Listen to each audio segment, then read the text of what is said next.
예, 안녕하십니까. 장달령 변호사입니다. 좀 며칠 만에 방송을 하는 것 같습니다. 지난주 좀 하는 일 없이 바빠가지고 방송을 못했습니다. 또 다시 열심히 방송하도록 하겠습니다.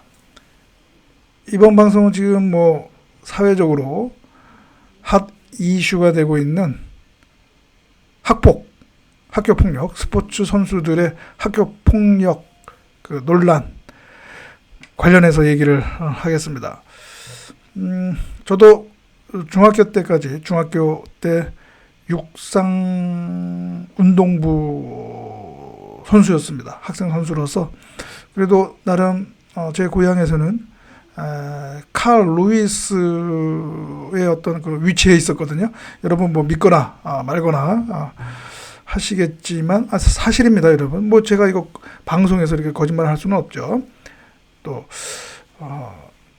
사실입니다. 예. 나중에 여러분들이 뭐 그 증빙 자료를 요구하면 제가 한번 자료를 찾아서 또 보여드리겠습니다. 아무튼 제가 단거리 주종목인데 거의 그 제 고향에서는 다 휩쓸었습니다. 그런데 저도 그 육상부 학생 선수 하면서 많이 맞았습니다. 예. 제 기억으로는 뭐 특별한 이유 없이 선배 육상 선수들이 우리 저학년 선수들을 이렇게 세워놓고 경기 훈련하기 전에 또는 뭐 훈련하고 나서 쭉 세워서 그냥 뭐 이유는 있죠. 뭐 열심히 안 한다더니 뭐 또 사전에 준비를 못했다더니 아무튼 그런 이유를 대면서 이렇게 때렸거든요. 예, 그래서 많이 또 맞기도 했는데 아무튼 저도 그것도 이제 학폭이죠, 학폭. 그런데 이제 아쉬운 거는 저 때린 그 선배들, 잘 나가는 선배가 지금 없어서 저도 뭐 폭로 좀 하고 싶어도 뭐 뭐 메리트가 없는 것 같더라고요. 그래서 지금 폭로를 하지 않는데, 자, 아무튼 학폭은 범죄죠. 범죄고요. 그거는 뭐 용서할 수 없는, 용서할 수 없다기보다는 반드시 그 책임을 물론 뭐 그 학생들이라 하더라도, 가해 학생들이라 하더라도 그들에 대해서는 책임을 물어야죠. 예. 그러나 이제 이러한 학교 폭력, 학폭 문제를 해결하는 데 있어서 중요한 거는 그런 가해 학생들에 대한 처벌보다는 오히려 더 중요한 것은 바로 뭐 예방, 그리고 그 사후 처리가 중요하고, 그리고 또 그런 학폭이 일어나지 않도록 제도적 환경을 만드는 것이 필요하죠. 그것이 가해자들에 대한 응징, 보복보다는 훨씬 더 중요한 문제이죠. 예. 뭐 가해자들 처벌한다고 해서 학폭 문제가 사라진다면 그건 뭐 벌써 다 사라졌겠죠. 그러나 그렇게 사라지지 않고 지금 계속 그런 문제가 발생되고 있죠. 에피소드이지만 1960년도 초에 각 학교에서는 이 태권도 있죠. 태권도를 학교에서 가르치지 못하도록 했습니다.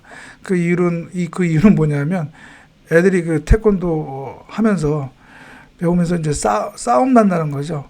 태권도로 애들을 이제 때린다고 해가지고 정말입니다. 예. 이제 그러다가 66년도로 저는 기억하고 있는데, 그때 이제 정부가 태권도 국제화에 나서고, 그다음에 또 태권도 종목이 전국체전 종목으로 되면서 이거 그 학교에서도 태권도를 가르쳐야 된다라고 하는 태권도 관련 단체의 요구를 받아들여서 66년도에 문교부가 태권도를 학교에서 가르치도록 또 그렇게 한 적도 있습니다. 이제 그만큼 그런 제도적 환경의 문제가 중요한 것이죠. 그다음에 또 하나 그런 어떤 뭐 제도적 환경을 바꾸는 그런 대책을 세우고 그다음에 또 어떤 뭐 예방 대책을 만드는 과정에서 또 중요한 것은 뭐냐면, 적어도 어떤 헌법적 가치, 원칙을 훼손하지 않는 범위 내에서 그런 대책을 마련하는 것이 정말 중요합니다. 아무리 이런 학폭 문제를 가해자가 나쁘고 그다음에 이런 학폭 문제를 해소한다고 그렇다 하더라도 어떤 뭐 사람의 어떤 인권을 침해하는 그 정도에까지 기본적인 인권을 침해하는 정도에 이르는 그런 또 대책을 내세울 수는 또 없는 거 아닙니까? 그렇죠? 또 기본적인 헌법의 어떤 기본 원칙 그것을 훼손하면서까지 할 수는 없는 것이요. 만약 그렇다면 그건 또 하나 이제 제도적 폭력이 되는 것이죠. 그래서 이런 점이 중요하다는 것이죠. 그런 점에서 이제 어제 정부가 그 문교부하고 교육부하고 그다음에 문화체육관광부가 그 여러분 지금 화면에 보이는 그 학교 운동부 폭력 근절 및 스포츠 인권 보호 체계 개선 방안 어제 그걸 이제 발표를 했는데요. 뭐 좋습니다. 당연히 이제 뭐 명분은 있죠. 중요하고 또 해야 되고. 그래서 제가 쭉 한번 봤습니다. 그래서 당연히 이제 중요한 것은 이제 방향 및 전략이고 그다음에 세부 계획이겠죠. 예, 그래서 쭉 한번 봤는데 그래서 요지는 이제 요지를 말씀드리면 이제 그겁니다. 이제 학폭 선수는 이제 체육 특기자로서 고등학교나 대학교 올라갈 때 뭔가 불이익을 주겠다라고 하는 것이고요. 그러니까 체육 특기자 자격을 이제 제한하겠다 하는 것이고 또 하나는 이제 국가대표 선발할 때도 그런 불이익을 주겠다. 그러니까 뭐 학폭 경력이 있는 선수들은 뭐 국가대표로 선발하지 않겠다라는 거고.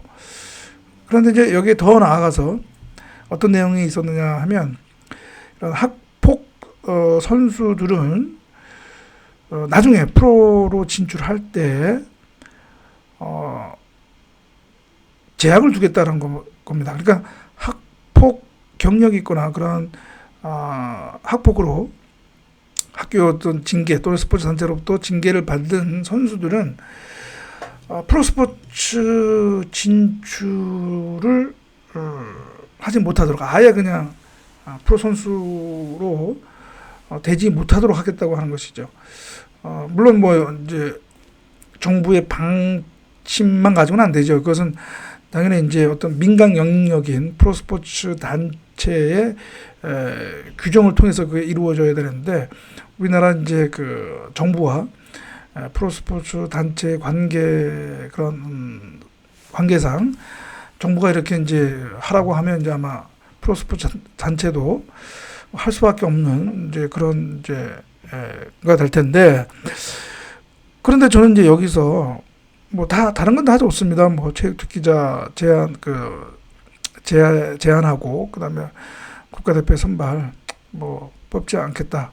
뭐 좋습니다. 그러나 과연 당연히 학폭 가해자로 처벌받았다고 해서 그 선수가 나중에 프로로 진출하는 것까지 맞겠다? 저는 이것은 너무 지나치다. 과잉이다라고 생각을 합니다. 학폭이 반인륜 범죄도 아니잖아요. 예. 결국은 예를 들어서 이런 그 범죄도 공소시효가 있는 것이고 그다음에 징계도 징계시효가 있는 것이거든요. 그래서 일정 기간이 지나면 그걸 이제 처벌할 수가 없는 것이죠. 제재를 가할 수가 없는 것이죠. 그런데 나중에 학폭 선수가 프로로 진출할 때 프로가 진출하지 못하도록 막겠다. 이것은 어쩌면 또 하나의 제재가 되는 것이죠. 이중 처벌이라고 볼 수도 있는 것이죠. 예. 한번 학폭으로 징계받고 처벌받았는데 나중에 프로 선수가 될 때 또 못하게 한다. 프로 선수가 되지 못하게 한다. 그것은 이중 처벌일 수가 있다. 기본권 침해일 수가 있다 이거죠. 직업 선택의 자유를 제한하는 지나치게 제한하는.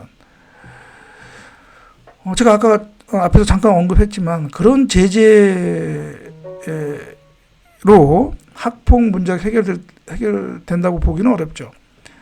그런 뭐 처벌 규정이 있다고 그래서 학폭 문제가 해결되면 우리나라 살인이라고 하는 범죄가 있을 수가 없겠죠. 왜? 형법에 살인죄 처벌 규정이 있는데 그런 처벌 규정이 있음에도 불구하고 지금도 살인이라고 하는 범죄 행위가 일어나고 있죠. 그러니까 그런 면에서 그렇고, 그 다음에 또 특히 여러분, 범죄 전과자도 일정 기간이 지나면 국가 공무원, 지방 공무원이 될 수가 있어요. 국가 공무원법상에 공무원이 될 수 없는 결격 사유 몇 가지가 있는데, 그 중에 보면 뭐 금고 이상의 범죄로 형 선고받고 받았다 하더라도 5년이 경과하면 공무원이 될 수가 있거든요. 그런데 학창 시절 때 학폭으로 처벌 받았는데 몇 년이 지난 후에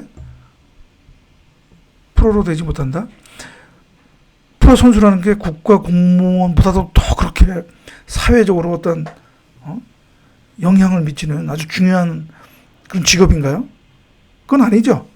예. 그런데 프로 선수도 못하게 한다?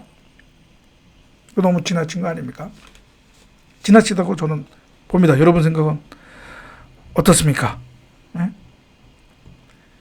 냉정히 차분하게 우리가 이 학폭 문제에 대한 대책을 마련해야지, 이렇게 여론에 휩싸여서, 국민 감정에 휩싸여서 이렇게 저는 무지막지하다고 봅니다. 그런 기본권 침해 논란, 이중처벌 논란까지 있는 그런 것까지 대책을 내놓는다? 그것도 정부가 합법적으로 법을 집행해야 할 정부가 이렇게 그런 대책을 내놓는다? 저는 아니라고 봅니다. 아니라고. 그래서 오늘은 그런 어떤 학폭 문제, 당연히 그건 사회적으로도 해결해야 할 문제이고, 따라서 그것을 해소할 수 있는 대책 내놓은 것이 중요하지만, 그러나 헌법의 어떤 원칙, 기본 가치, 그리고 기본권 침해 논란까지 일으키는 그런 대책은 너무 지나치다 라고 하는 점을 제가 말씀드리기 위해서, 그래서 또 여러분들도 좀 이런 학폭 문제 그냥 순간적인 감정적으로